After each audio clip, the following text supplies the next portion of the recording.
नमस्कार, शाम के 5 बज रहे हैं। एबीपी न्यूज पर हाजिर हूं मैं रोमाना इसार खान। देश की आधी आबादी से 27 साल पहले जो वादा किया गया था, आज देश की नई संसद में उसे पूरा करने की सॉलिड शुरुआत हो गई है। विशेष सत्र के दौरान नई संसद में महिला आरक्षण बिल को आज कानून मंत्री अर्जुन राम मेघवाल ने लोकसभा में पेश कर दिया। नारी शक्ति वंदन अधिनियम के तहत लोकसभा और अलग अलग राज्यों की विधानसभाओं में महिलाओं को 1/3 आरक्षण दिया जाएगा। लेकिन यह आरक्षण अभी 2024 लोकसभा चुनाव के लिए लागू नहीं होगा, बल्कि 2026 में होने वाले परिसीमन का काम पूरा होने के बाद ही ये आरक्षण का फायदा महिलाओं को मिल पाएगा। मौजूदा संख्या के हिसाब से देखा जाए तो लोकसभा में कम से कम 181 महिला सांसदों की मौजूदगी पहुंच जाएगी इस 33% आरक्षण के साथ। लेकिन बिल पेश होने के साथ ही इसे लेकर अब कई तरीके के विवाद शुरू हो गए हैं। मसलन कांग्रेस जो है वो इस बिल को लेकर एक तरफ तो क्रेडिट लेने की कोशिश कर रही है। कांग्रेस कह रही है कि राज्यसभा से 2010 में उसने यही बिल पास करा दिया था और उसी की सोच का नतीजा है कि महिलाओं को अब यह आरक्षण मिलने जा रहा है। और साथ में एक विवाद यह भी कि बिल को 2024 से क्यों नहीं लागू कराया जा रहा। तीसरा और सबसे महत्वपूर्ण सवाल यह कि क्या बिना विरोध के यह बिल पास हो पाएगा, क्योंकि एक बार फिर से ओबीसी और मुस्लिम महिलाओं को कोटे के भीतर कोटा देने की मांग कुछ दलों की तरफ से की जा रही है। पिछली बार इस बिल के पास ना होने की वजह यही मुद्दा था, कोटे के भीतर कोटा वाला।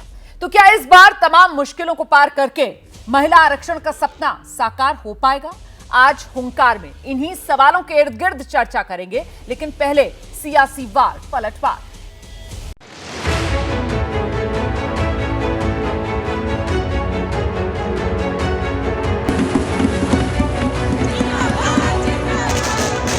विमेन लेड डेवलपमेंट के अपने संकल्प को आगे बढ़ाते हुए हमारी सरकार आज एक प्रमुख संविधान संशोधन विधेयक प्रस्तुत कर रही है।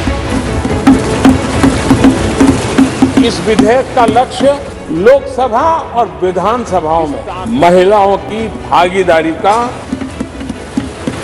नारी शक्ति वंदन अधिनियम, इसके माध्यम से हमारा लोकतंत्र और मजबूत होगा। 1989 में जब राजीव जी प्रधानमंत्री थे, तब स्थानीय निकायों के चुनाव में उन्होंने 1/3 आरक्षण महिलाओं के लिए सुनिश्चित किया था।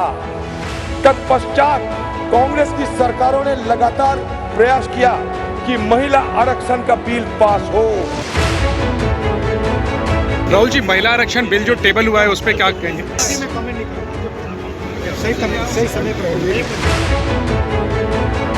महिलाओं को जो भी आरक्षण दिया जाता है उसमें से SC, ST व OBC वर्गों की महिलाओं का आरक्षण का कोटा अलग से सुनिश्चित किया जाना चाहिए।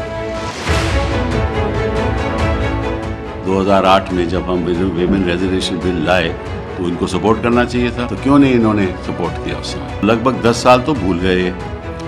तो इनको मालूम है अब 2024 में इलेक्शन आने वाला है, तो चलिए इसको भी हम कह दें कि हम इसको लागू करेंगे। अनलेस कॉन्स्टिट्यूशनल अमेंडमेंट 1/3 बैकवर्ड को देने का अगर नहीं होता, उन बैकवर्ड क्लासेस को अन्याय होगा। इस बिल में सबसे बड़ी खामी यह है कि इसमें ओबीसी महिलाओं को और मुस्लिम महिलाओं के लिए कोई कोटा नहीं रखा गया, इसलिए हम इस बिल के खिलाफ हैं। इलेक्शन आ चुके हैं, 9.5 साल कुछ नहीं किए, अच्छे दिन वाले गवर्नमेंट, तो कुछ तो करना है, कुछ एजेंडा चाहिए। मैं इस सदन में सभी साथियों से आग्रहपूर्वक निवेदन करता हूं, सर्वसम्मति से जब ये बिल कानून बनेगा तो उसकी ताकत अनेक गुना बढ़ जाएगी।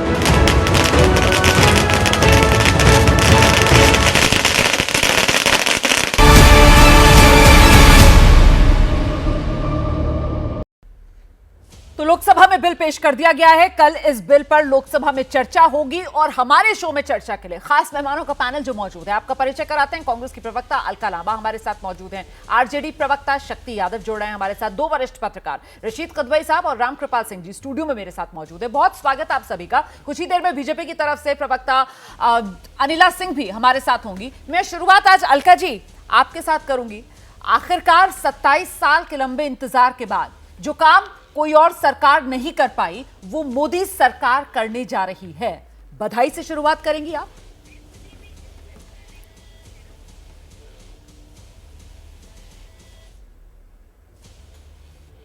आपने कैसे कहा कोई सरकार नहीं कर रही है?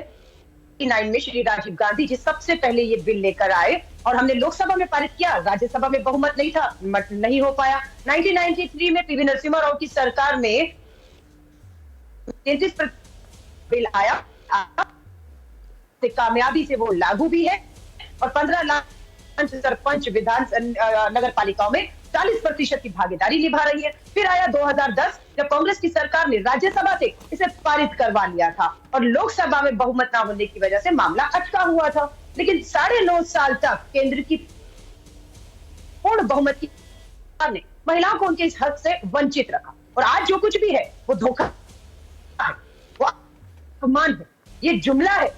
क्या लागू हो रहा है 2024 में महिला आरक्षण कानून क्या जो आप लाए हैं? हक मिल रहा है, अधिकार मिल रहा है? 24 में देखेंगे आप आधी आबादी को संसद में इस आरक्षण के तहत? नहीं देखेंगे। क्यों? बहुत दिक्कत आ रही है, बहुत ही दिक्कत आ रही है। अलका जी आपकी आवाज बहुत कट कट कर आ रही है। मुझे लगता है इसको थोड़ा सा बेहतर करवा लेते हैं। लेकिन जो पॉइंट आप यहां पर उठा रही हैं उसी को मैं आगे बढ़ाती हूं।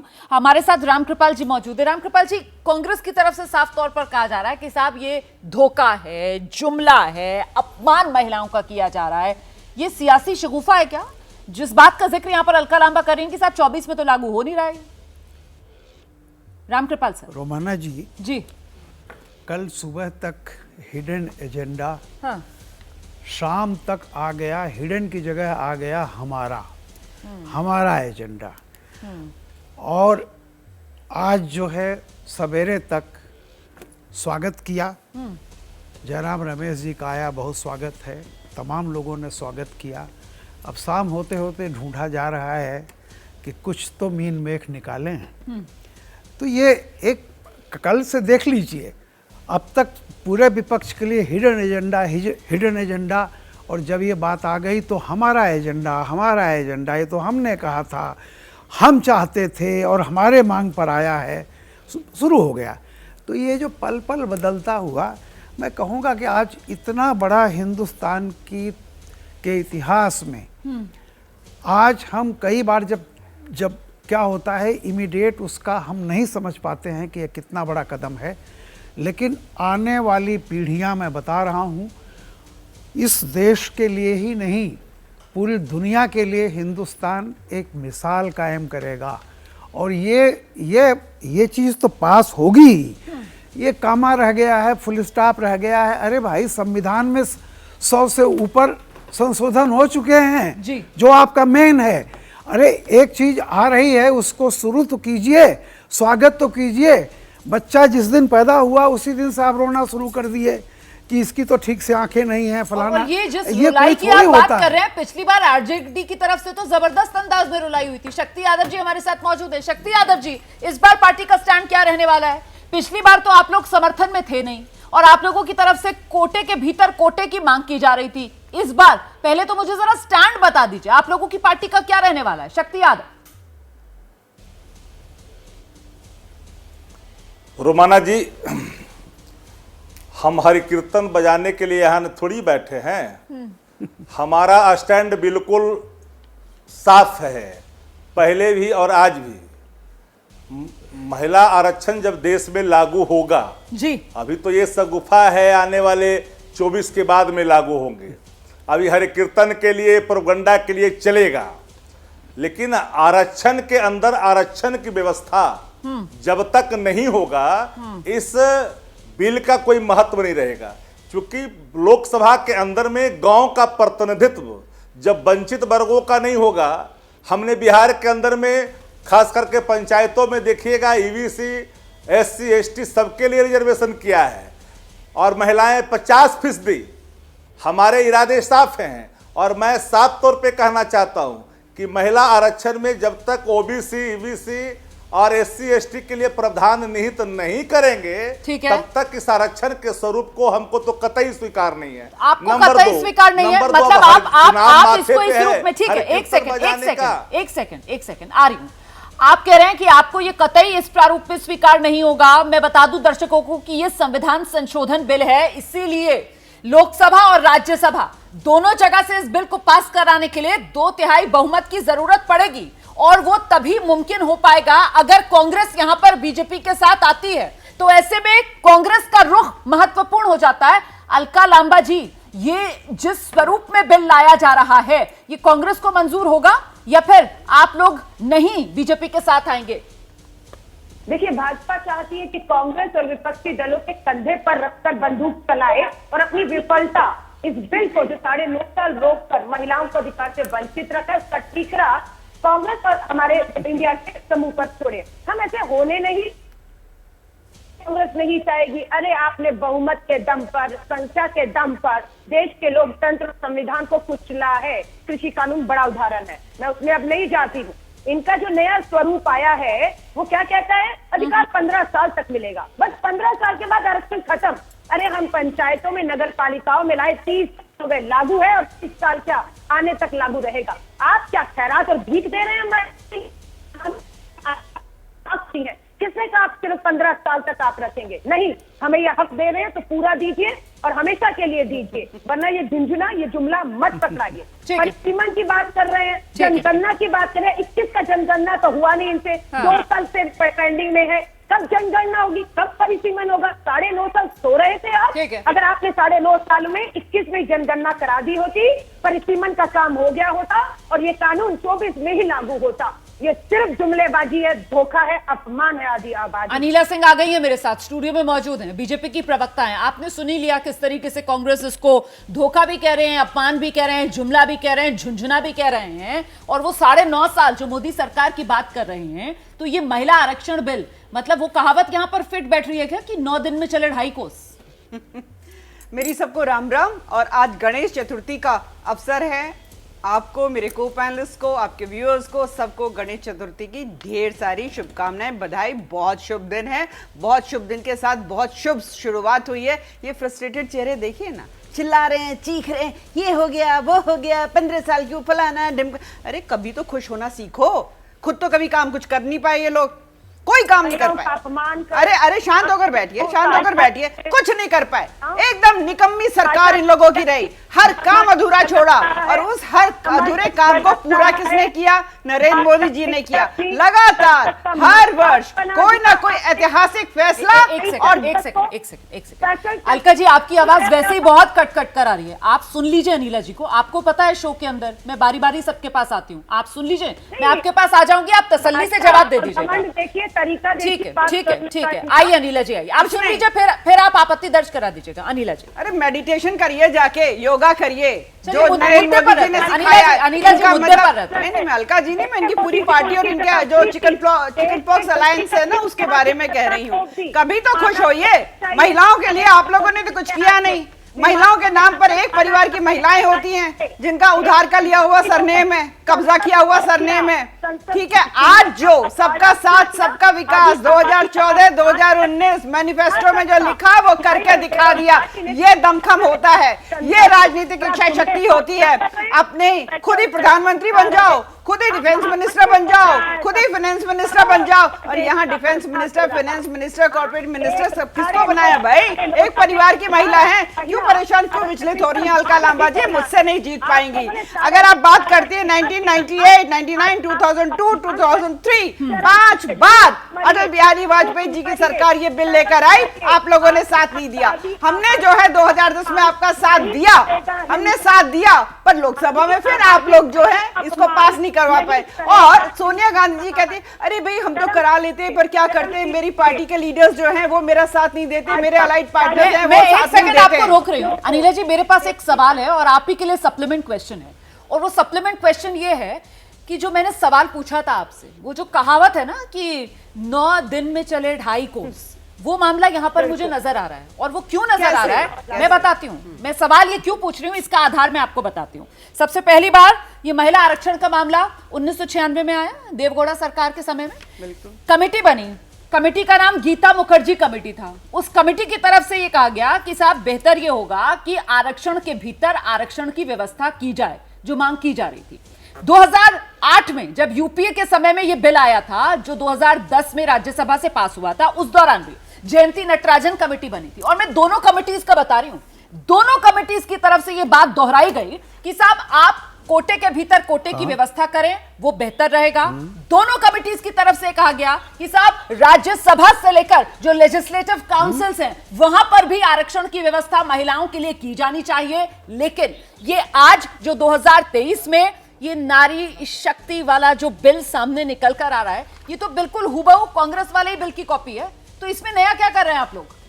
नहीं, मैं तो एक चीज जानती हूँ कि भैया जब नारी शक्ति की बात आती है, महिलाओं की बात आती है, जैसे आदरणीय राम मनोहर लोहिया जी ने कहा था कि इनको तो विभाजित मत करो भाई, इनको राजनीति में मत, राजनीतिक रूप से मत विभाजित करो, इनको धर्म में मत विभाजित करो, इनको कास्ट में मत विभाजित करो, अमीर है, गरीब है, पिछड़ी है, दलित है, मत करो विभाजित। तो फिर SC/ST वालों को क्यों दे रहे हैं? नहीं, मुझे एक चीज में मुझे बताइए रोमाना जी, आप तो इतनी मतलब खुद शेरनी है और आपने अपनी पहचान जो है इस क्षेत्र में मीडिया में बनाई हुई है। महिलाओं को अपनी पहचान बनाना आसान नहीं होता। आज अच्छा होता है अलका जी शांत आवाज में बात करती है, बिल्कुल इसी वजह से आप पर बहुत बढ़िया बात है कि महिलाओं के लिए आसान नहीं होता है, और खासतौर से वो पिछड़े तबके की महिलाएं, उनके लिए तो चुनौतियां और ज्यादा है। इसी वजह से जो दोनों कमिटीज की, चाहे गीता मुखर्जी कमेटी हो या फिर जयंती नटराजन कमेटी हो, दोनों कमिटीज की तरफ से ये बात कही गई थी कि साहब बेहतर होगा, महिलाओं के हित में होगा अगर कोटे के भीतर कोटा दिया जाए। तो मैं तो बस ये जानना चाह रही हूं कि उस दिशा में कुछ कदम क्यों नहीं उठाए गए? मैं यही बात करने जा रही थी, आपने अपनी बात मेरे से पहले रख दी। मैं ये कह रही हूँ, ये जो राजनीतिक दल है ना, जो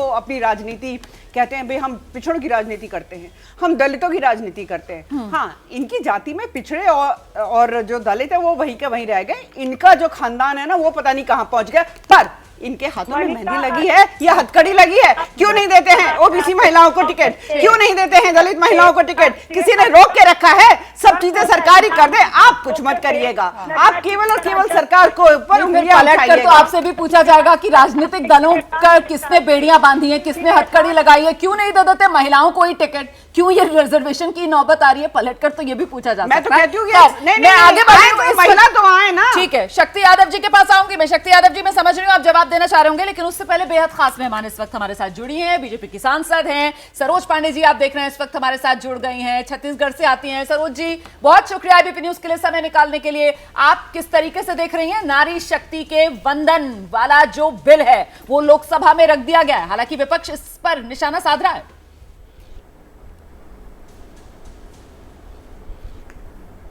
मुझे लगता है इस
जब सवेरा हो तो वहीं पे शुरुआत होनी चाहिए, और अगर शुरुआत हुई है तो इस पर प्रश्न चिन्ह क्यों? भाजपा मुझे नहीं लगता कि राजनीति का मुद्दा है या इस पर प्रश्न चिन्ह करना चाहिए। कोटे के भीतर कोटे की एक जो मांग रही है, इस महिला आरक्षण बिल को लेकर, और जिसका जिक्र मैं अभी अपने पैनल में भी कर रही थी कि साहब चाहे गीता मुखर्जी कमेटी हो या फिर जयंती नटराजन कमेटी हो, दोनों ही कमेटीज की तरफ से कहा गया कि महिलाओं के हित में होगा अगर कोटे के भीतर कोटा तय करेंगी सरकारें जब इस कानून को लेकर आएंगी। और साथ ही उनकी तरफ से तो यहां तक कहा गया कि राज्यसभा और लेजिस्लेटिव काउंसिल्स में भी महिलाओं के लिए जो आरक्षण है उसका रास्ता तय किया जाना चाहिए। तो इसको लेकर इस बिल के अंदर चुप्पी, आगे इस दिशा में कदम उठाया जा सकता है, आपको लगता है? नहीं, मुझे लगता है कि ये लंबित करने की बात है, विषय को दूसरी ओर मोड़ने की बात है। बहुत साफ और स्पष्ट है जी। महिला आरक्षण बिल आना चाहिए, आरक्षण के अंदर आरक्षण हो, ये मुद्दा कहीं मुझे नहीं लगता कि इस पर कहीं कोई बात है। महिलाएं तो चाहे जो भी महिलाएं हो, महिलाएं तो दूसरे दर्जे में ही खड़ी होती हैं, उनको अपनी योग्यता बार बार प्रमाणित करनी पड़ती है, वो कोई भी महिला हो। महिलाओं के आरक्षण में आरक्षण की बात कहाँ से आ जाती है? इसको दिशा दूसरी तरफ देकर ये विपक्षी दल हमेशा करते रहे हैं, पिछली बार भी उन्होंने किया, वो इसको दूसरी दिशा में मोड़ते हैं, इस विषय को फिर से शुरुआत करते हैं और बात छूट जाती है। एक बात जो उठाई जा रही है इसी को लेकर कि बिल में साफ तौर पर लिखा हुआ है कि डिलिमिटेशन की एक्सरसाइज होने के बाद ही ये महिला आरक्षण जो है इसको लागू किया जाएगा। वो डिलिमिटेशन वाला मामला हम देख रहे हैं कैसे पहले 1976 में 25 साल के लिए आगे बढ़ा दिया गया, फिर अटल बिहारी वाजपेयी जी के समय में फिर से 25 साल के लिए आगे बढ़ा दिया गया, अब 2026 तक है वो। अब ये तय माना जाए कि डिलिमिटेशन होगा और महिला आरक्षण 24 में तो नहीं होने जा रहा है, लेकिन कम से कम 29 लोकसभा चुनाव से इसका फायदा मिलेगा महिलाओं को अगर पास हो जाता है। सरोज जी, मंशा साफ है, मंशा पे कोई शक की बात नहीं है, ठीक है, लेकिन उन्हें अवसर मिले और उसके लिए प्रावधान किए जाने चाहिए, वो प्रावधान की दिशा में आगे बढ़ रहे हैं। तो मतलब मंशा साफ है, लेकिन अभी भी ये तय नहीं है कि ये मूर्त रूप हासिल कर पाएगा या नहीं। मतलब इसका कहीं ना कहीं खटका है, इस बात की आशंका है क्या सरोज जी? नहीं, कोई खटका नहीं है, नहीं कोई आशंका भी नहीं है, कोई खटका भी नहीं है। आज देश का नेतृत्व एक सबल और सक्षम नेतृत्व करता हमारे साथ में है, तो इसलिए मैंने कहा कि मंशा पे कोई शक नहीं है, कोई आशंका नहीं है, और ये बिल पारित होगा, आने वाले समय में लागू होगा, ये बात बहुत साफ है। बहुत बहुत धन्यवाद सरोज पांडे जी एबीपी न्यूज के लिए समय निकालने के लिए। मैं दोबारा से पैनल के मेहमानों का रुख करूंगी और रशीद कदवई साहब बहुत देर से इंतजार कर रहे हैं अपनी बारी का। रशीद साहब, कुल मिलाकर ये विन विन सिचुएशन बीजेपी के लिए कि अगर मुख्य विपक्षी दल कांग्रेस इसमें साथ ना दे तो भी उसकी पोल खुलेगी, और अगर पास हो जाए तो जाहिर सी बात है परसेप्शन का मामला 2024 में फायदा मिलेगा सीधे तौर पर। रुमाना गालिब ने कहा था कौन जीता है तेरी जुल्फ के सर होने तक। देखिए, यहाँ पर महिला आरक्षण का बिल के बारे में जो राजनीतिक दल है उनकी मंशा और नियत साफ नहीं, और उसमें तमाम राजनीतिक दल शामिल है। देखिए, या तो आप कहें कि जेंडर लाइन के ऊपर रिजर्वेशन की जरूरत है, जो मुझे लगता है कि जरूरत है, तो अगर जेंडर लाइन पर जरूरत है तो उसमें जो कास्ट को जोड़ना या आर्थिक चीजों को जोड़ना वो मेरे ख्याल से उसमें उचित नहीं है। कि अगर हम कहते हैं कि महिलाओं को एक जेंडर लाइन पे 50% रिजर्वेशन मिलना चाहिए, 50% नहीं तो 33% मिले, उसके ऊपर आम राय बने। लेकिन जब वहां के ऊपर कोटा विद इन कोटा की बात की जाती तो बड़ा एक उसमें बवाल खड़ा हो जाता है, और तमाम राजनीतिक दल रोमाना आप देखिएगा कि आने वाले समय में हर जगह से उसमें विरोध होगा। अभी तो जो इंडिया अलायंस है उसकी तरफ से आ रहा है, फिर भाजपा में भी जो ओबीसी जो ग्रुप्स हैं उनका एक तरह का प्रेशर बनेगा, दबाव बढ़ेगा कि ओबीसी को रिजर्वेशन हो रहा। हम जानते हैं कि राजनीतिक रूप से ओबीसी का एक बड़ा महत्वपूर्ण उनका एक ग्रुप है, एक प्रेशर ग्रुप है। तो ये तमाम चीजें होने वाली है। भाजपा ने देखिए इसमें होमवर्क नहीं किया है, और वो सिर्फ एक राजनीतिक पोस्चर है आने वाले समय के लिए। जो चीज अगर कोई बिल्कुल सर, आप जो बात कह रहे हैं कि ऐसा लग ही नहीं रहा है कि बीजेपी की तरफ से इस मामले में कोई होमवर्क किया गया है, क्योंकि जिस कमिटीज की रिकमेंडेशंस का मैंने जिक्र किया उनको पूरी तरीके से नकारा गया है, उन पर कोई ध्यान नहीं दिया गया, और वही प्रारूप इस बिल के मसौदे का नजर आ रहा है जो पहले पास नहीं हो पाया था। और ऐसे में जिस बात का जिक्र आप कर रहे हैं, बीजेपी की मध्य प्रदेश में तो बड़ी नेता माना जाएगा उमा भारती, उनकी तरफ से भी कहीं ना कहीं वो शुरुआती आपत्ति ओबीसी के लिए कोटे के भीतर कोटा ना होना उस पर जता दी गई। तो कुल मिलाकर ये महिला रिजर्वेशन और अब क्या होगा इसका 24 कनेक्शन, इसी पर आगे चर्चा बढ़ाएंगे। तो 27 साल का इंतजार और अब महिला आरक्षण होने जा रहा है साकार, इसी पर हम चर्चा कर रहे हैं। सभी खास मेहमान हमारे साथ मौजूद हैं। मुझे लगता है अनिला सिंह जी को आना चाहिए। ये नारी शक्ति का बंधन हो रहा है या फिर 2024 के लिए अभिनंदन की तैयारी? 2024 में तो हम करेंगे ही इस राष्ट्र की जनता का अभिनंदन, क्योंकि वो हमें आशीर्वाद देगी। तो और नरेंद्र मोदी जी तीसरी बार जो है प्रधानमंत्री बनेंगे। परंतु मैं ये कहती हूँ कि जब भी नारी का विषय आता है, नारी इसका सशक्तिकरण कोई का चुनावी विषय कनेक्शन आता नहीं है मतलब? देखिए, मैं तो एक चीज मानती हूँ जी कि महिलाओं को कृपया करके कोई भी उसके विकास उत्थान का विषय होता है, आप जोड़ना चाहो जोड़ लो, भाई जोड़ लो, पर हमें वो चीज दे दो। सीधी सी बात है। अब हम इसमें टीका टिप्पणी करते रहे, अच्छा ये चुनाव है, इस देश में तो हर साल 5-6 चुनाव होते ही होते हैं। अब ये मैं वन नेशन वन इलेक्शन कह दूंगी, फिर ओहो नहीं, आपकी बात से मुझे लगता है इस बात से आपकी अलका जी सहमत होंगी कि महिलाओं को अगर कुछ मिल रहा है तो कम से कम उसमें रोड़ा मत अटकाओ, बाद में उसमें जो एड ऑन करना है वो करते चलो, लेकिन एक बार हो तो जाने दो। अलका जी। रोमाना जी, बिल्कुल रोड़ा नहीं अटकाना चाहिए। 9.5 साल तक केंद्र की भाजपा सरकार रोड़ा बनी रही है और अब भी रोड़ा बन रही है, रोड़ा ला रही है। परिसीमन जनगणना 29-30 में लागू होगा। रोड़ा तो अटका दिया केंद्र की भाजपा सरकार ने, है ना। अगर जो हमारा 2010 में राज्यसभा में पारित था उसे लोकसभा में पारित कर देते, है ना। आपने वो तो किया नहीं, जुमला साबित कर दिया, रोड़ा तो अटका दिया है केंद्र की भाजपा सरकार ने। बेहतर है, देखते हैं कैसे अब वोट मांगेंगे। महंगाई अब मुद्दा रहेगा। क्या आपने ये आरक्षण दे भी दिया और छीन भी लिया 30 तक, लेकिन अब महंगाई के ऊपर महिलाएं पूछेंगी क्या महंगाई से राहत मिलेगी, क्या रोजगार मिलेगा, क्या महिलाएं अब सुरक्षित होंगी, ब्रजभूषण जैसे अपराधी बाहर होंगे, नहीं होंगे। चलिए आज आरक्षण वाले मुद्दे पर ही चर्चा कर लेते हैं। जिस बात का जिक्र यहाँ पर अनिला जी, मुझे लगता है एक बार आप आ जाइए, उसके बाद शक्ति जी आपके पास आ रही हूं मैं। जिस बात का जिक्र अलका लांबा कर रही है कि ऐसा तो नहीं कि महिला आरक्षण वाला लॉलीपॉप बस दिखाया जा रहा है, क्योंकि ये साफ कह देना कि साहब पहले डिलिमिटेशन होगा और बाद में दिया जाएगा, तो वो डिलिमिटेशन किस जनगणना के आधार पर होगा? अभी तो 2021 वाली जनगणना भी शुरू नहीं हुई है, तो ये सिर्फ लॉलीपॉप झुंझुना, अगर अलका लांबा का शब्द में इस्तेमाल करूं, कहीं वो तो नहीं है महिलाओं के लिए? देखिए, ऐसा है कि ये जैसे मैंने शुरुआत में कहा कि विपक्ष जो है किसी भी प्रकार की प्रशंसा तो नहीं करेंगे, परंतु इनके जो भी इनकी शंका है, जो भी ये कहना चाहते हैं, अभी चर्चा होगी ना पार्लियामेंट में, खूब खुल के चर्चा करें। और जहां तक लॉलीपॉप की बात है, कोई सोचे कि ये लॉलीपॉप है या टॉफी है या च्युइंगम है कि इसको चबाते रहेंगे। और अरे अलका जी, मैं बोल रही हूँ, मैं कोई गलत बात अलका जी, आवाज आपकी वैसे भी कटने लगती है जब आप बीच में बोलती है, प्लीज मैम, मैं आ जाऊंगी दोबारा आपके पास। अनिला जी, नरेंद्र मोदी जी ने, रोमाना जी, कभी जो कहा वो करके दिखाया। लॉलीपॉप वाला जो फिलॉसफी है ना, वो उनकी नहीं है। जो कहते हैं वो करके दिखा देते हैं, जो मैनिफेस्टो में लिखा हुआ है उसको करके दिखाते हैं।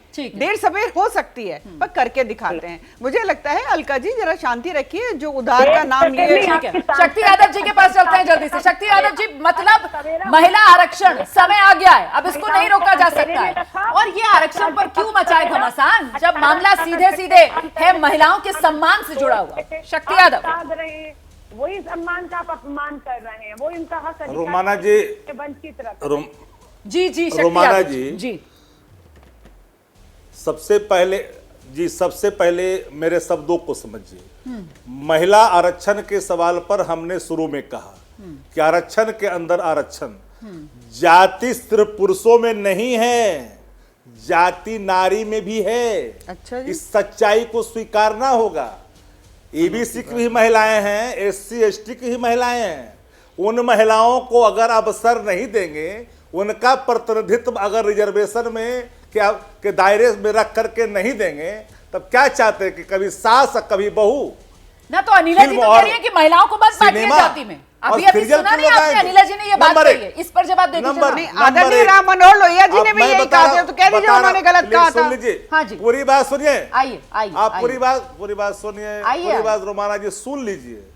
मैंने साफ शब्दों में कहा कि महिला में भी जाति है, इस सच्चाई को स्वीकार करिए।